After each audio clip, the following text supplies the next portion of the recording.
morning. Welcome to the investor meeting of the Teachers Retirement Board for April 3rd, 2025. I'll start by calling the roll. Kevin Liu, Kevin Liu, Corbin Adams, present. Thomas Brown. Good morning, Patricia, present. Morning. Gregory Faulkner. John Dosser. Present. Victoria Lee. Good morning, present. Morning. Christina McGrath. Good morning, Patricia, present. Good morning. We have a quorum, and I'll turn it over to the Thank you, chair. Patricia. Good morning, everybody. We're going to start off today's agenda with the public agenda passport funds and Goldman Sachs. Thanks, Tom.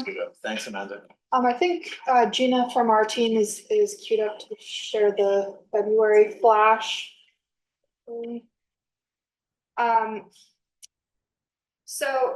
In terms of the February results for the passport funds, we did end the month at 21.4 billion in assets across the variable funds. 90% of which sits in the diversified equity option, which is the most popular option. In terms of results, a little bit mixed here for the month. We continue to see some uncertainty around both trade and fiscal policy that caused continued volatility in markets, both equity markets and bond markets. International equities, particularly China, were kind of the one bright spot during the month of February. But looking at your results, the diversified equity fund for the month of February down about 1.5%. Still looking out over longer term, strong results over the 1 year, up 14%, 1.5% behind those custom benchmarks. Some of the active managers have had a more challenged year in both the US and the international sleeves. Looking down the page in terms of some of your stronger results for February, certainly the international index at the bottom of the page up 1.8% was your strongest performer for the month.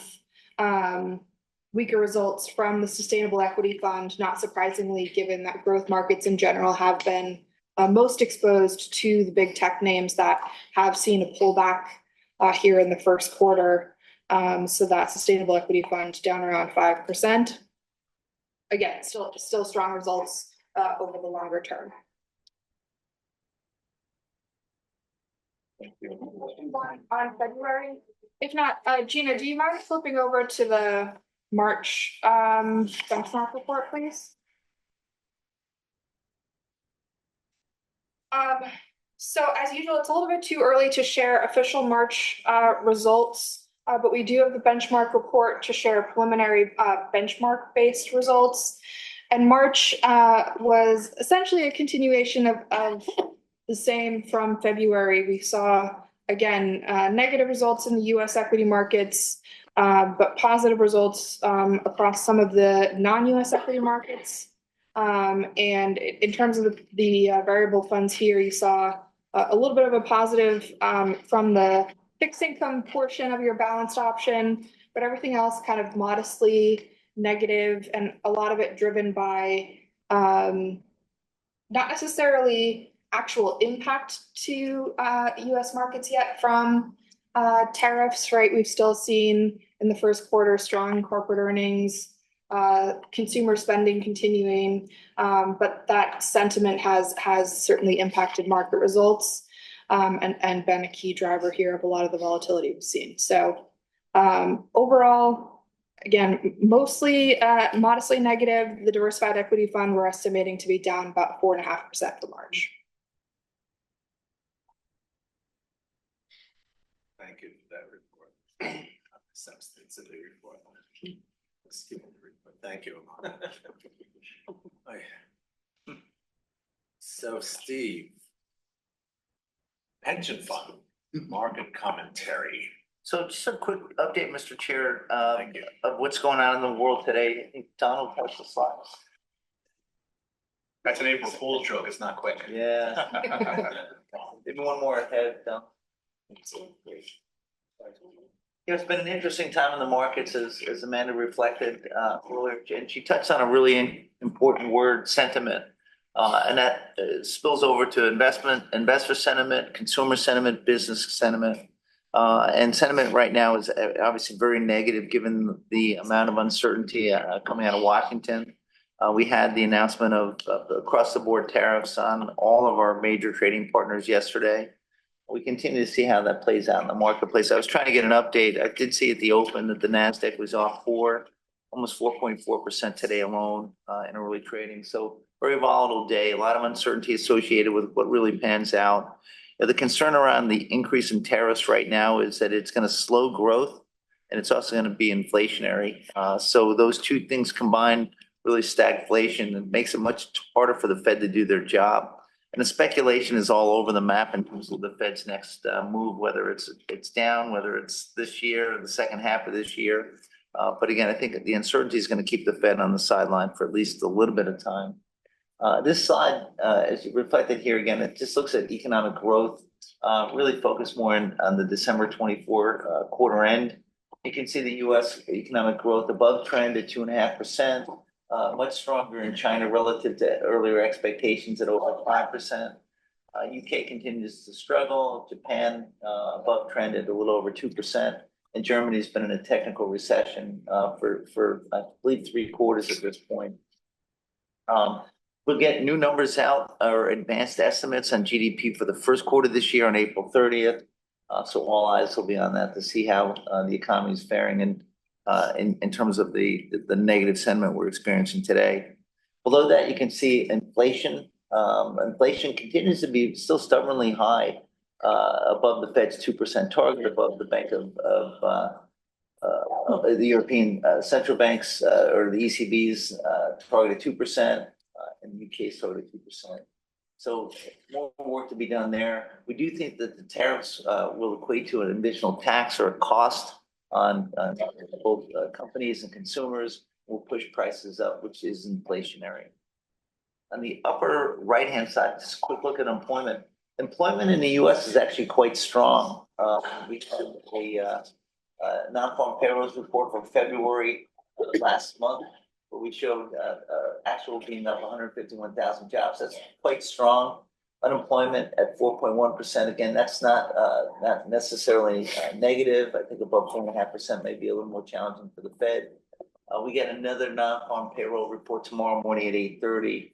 Consensus estimate is for 140,000 jobs to be created and for the unemployment rate to continue on at 4.1%. And below that, just a quick snapshot on world currency rates. You can see that all that green just basically means that those foreign currencies have appreciated relative to the dollar. And that's actually been certainly the case this morning, given the announcements of tariffs yesterday. Weaker dollar tends to mean that as we're a big importer of non-U.S. goods, that is also inflationary because our currency buys less in the international market. So, Steve, I'm sorry, you said Germany was in a recession, yeah, but not China, Japan, or the UK? no. What determines a recession? Well, a recession typically is 2 quarters of negative Oh, I GDP see. growth back to back. I see. Technically, yeah. And the expectation, Mr. Chair, is that for Germany to come out of the recession, there's been some changes that they've made. They've been one country in the world that's had an incredible high discipline around fiscal spending and deficit spending. And I think given the U.S.'s position around continuing to provide defense support for Europe, Germany is about to step up and they're going to run deficits. They're going to spend above their 3% cap of their GDP to help the economy, to rebuild their defense systems, also to spend on infrastructure. That will be positive for growth. It'll help Europe. I think that's a And help Germany as well. It'll help Germany very much so, and Europe as well, because it's the largest economy in Europe. I think that gets them down a path where they can be more constructive for growth. I do think you need to see more integration over time of the European economies, community, and markets. So we'll see how all this plays out. Obviously, the current administration has a very different view on geopolitics and or past strategic alliances. So there's a lot of uncertainty in the geopolitical front as well. On the next slide, just a quick look at rates. Rates are all over the place, by the way. US 10-year US Treasury yields today last time I looked, were 4.02%. Remember, they started the year about a little over 4.5%. So that's a rally. I'd like to say that's because of, well, a more efficient government. It's not. It has more to do with flight to quality buying and recessionary fears. As markets sell off, stock markets sell off, people typically gravitate more towards fixed income and US Treasuries in particular. So lower rates maybe can be supportive of some level of growth as well. On the upper left-hand side, you can see the official rates after the 100 basis points in rate cuts by the Fed beginning in September through December last year. Fed's currently on hold, waiting to get more clarity in terms of the uncertainty out of Washington and the impact on the economy. But we have had official rates continue to move down with the Bank of England and the ECB earlier this year. The one outlier here is the Bank of Japan. They were actually raising rates, and I think they last hiked rates in January this year. So more to come on that. Below that, you can see the chart, US Treasury yield curve. The most recent one is as of the end of last month in red. And you can see that it's primarily a positive sloping yield curve, meaning that there's still a little bit of inversion in the short end of the curve. But as you move out the curve, you typically pick up a little bit of a maturity premium. If you look at that compared to where we were, say, in the blue line in the end of 2021 or 4 years ago, rates were much lower. That increase in rates provides base rates and income for your portfolio. It's a good stabilizer and diversifier for the portfolio as well. On the upper right-hand side, just a quick look at credit spreads. Credit spreads have actually widened a little bit. At their tights, they were in the low to mid 70s. For investment grade corporates, they're now at 90 basis points, 93 basis points. And high yield is widened out from about, correct me if I'm wrong, like 280-ish basis points below. Yeah. They're now at 340 basis points. So as credit spreads widen out, your existing holdings go down a little bit in value, but as you put more money to work in that, and the higher base rates will kick off more income as well. So that's not necessarily a bad thing. It's painful to get there, but once you're there, you'll have more of a stabilizer, more income generated by your fixed income allocations. And below that, as I said, I touched on 2-year Treasury yields. This is a snapshot that Dan Hassel put together at the end of the month. 2 years right now, this morning, we're trading at 375. So a rally in the price and a decline in yields. And similarly, US Treasury 10 years. Since last print, they were 424. This morning, they're about 402. So again, still a positive inversion. So the good news here is that 30-year fixed mortgage rates are below 7%, which may spur some borrowing and the house buying in the housing sector. But again, there's so much volatility now, it's hard to make any concrete statements about the direction forward. On the next slide, just a quick look at equity markets.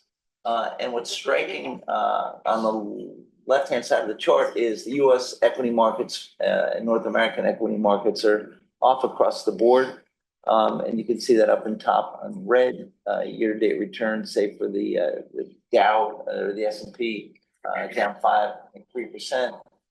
We are officially in correction territory, coming off the highs in February, where the S&P 500 is down over 10%, and at this point, well over 10%, which is considered a correction in equity prices.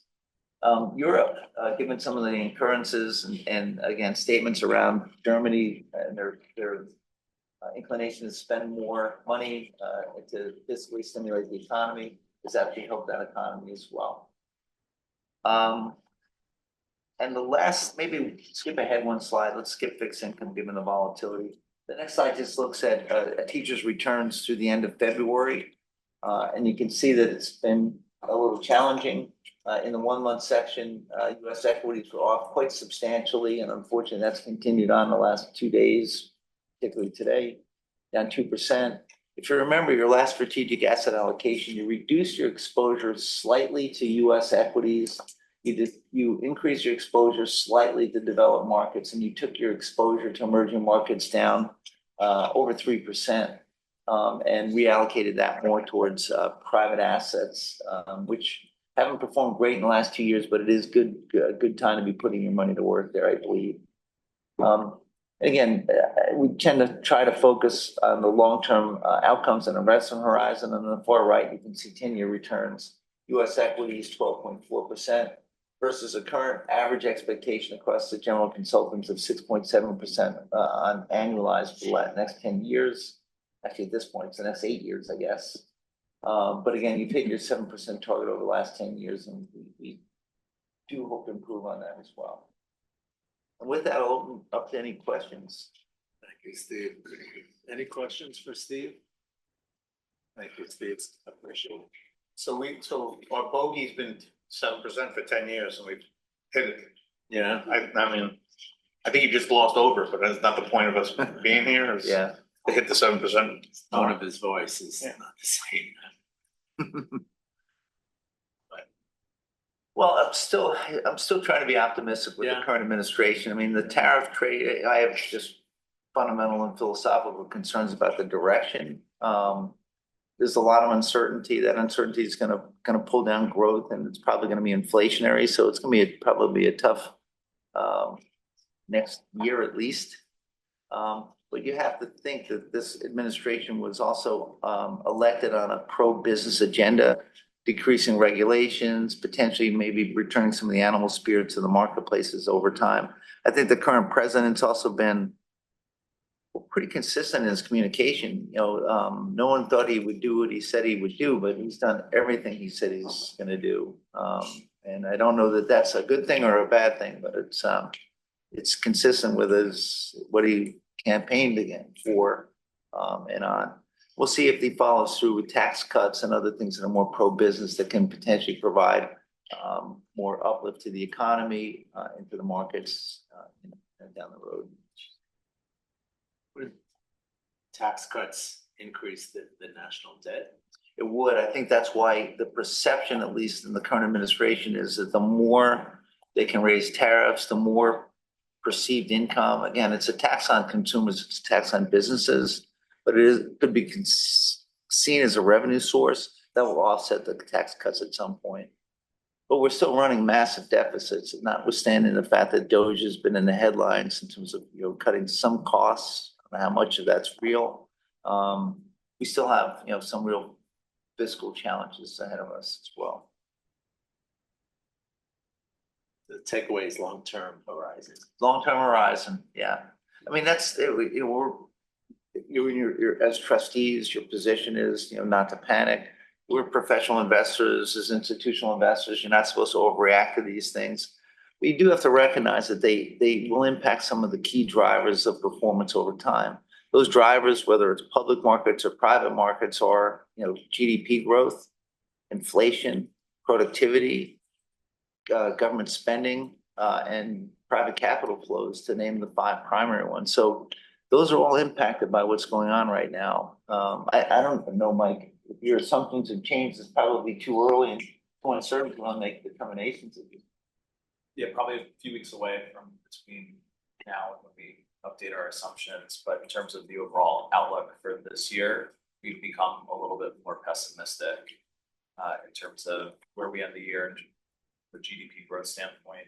The odds of a recession, in our view, have And the increased. fiscal year for us? Or I was thinking calendar year, Calendar my year. comment. Yeah, fiscal year would be very short term.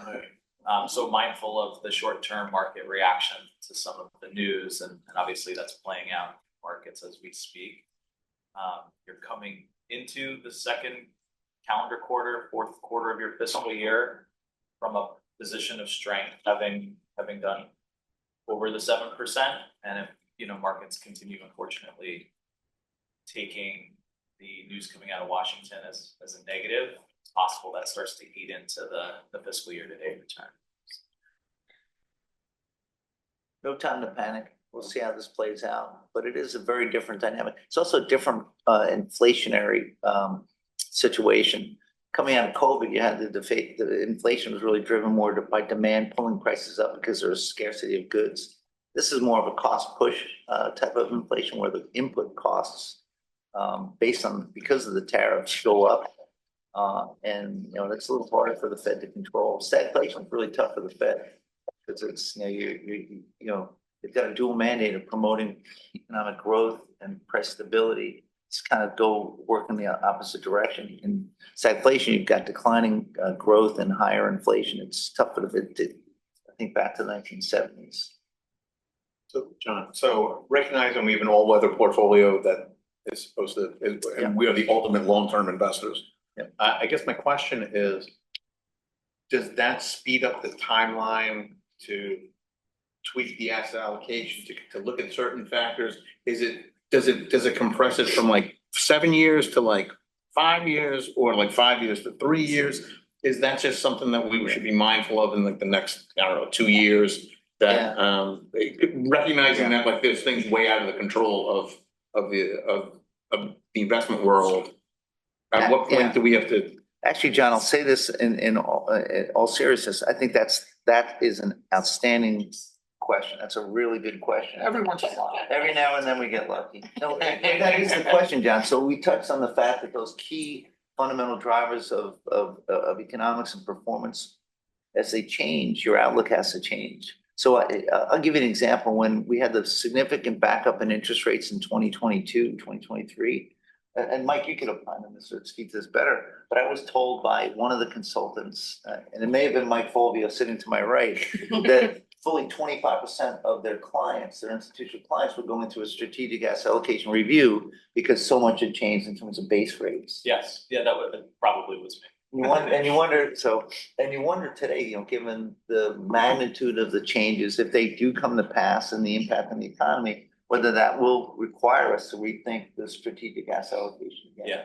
Yeah, I think we've coming into and working through the last asset allocation exercise, the impact of the change in base rates and the forward-looking expectations for base rates, the material driver and sort of the shift in our long-term assumptions.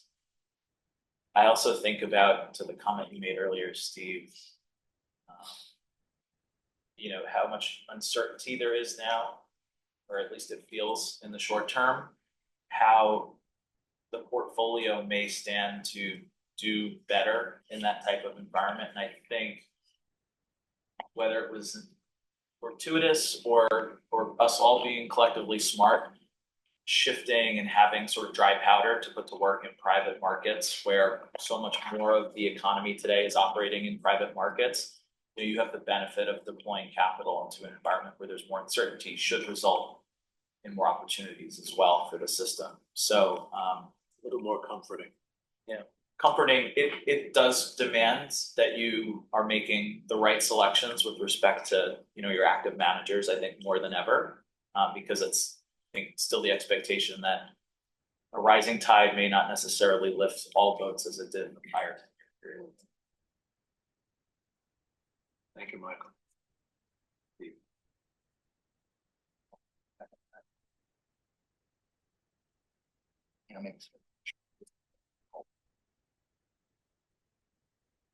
Thank you.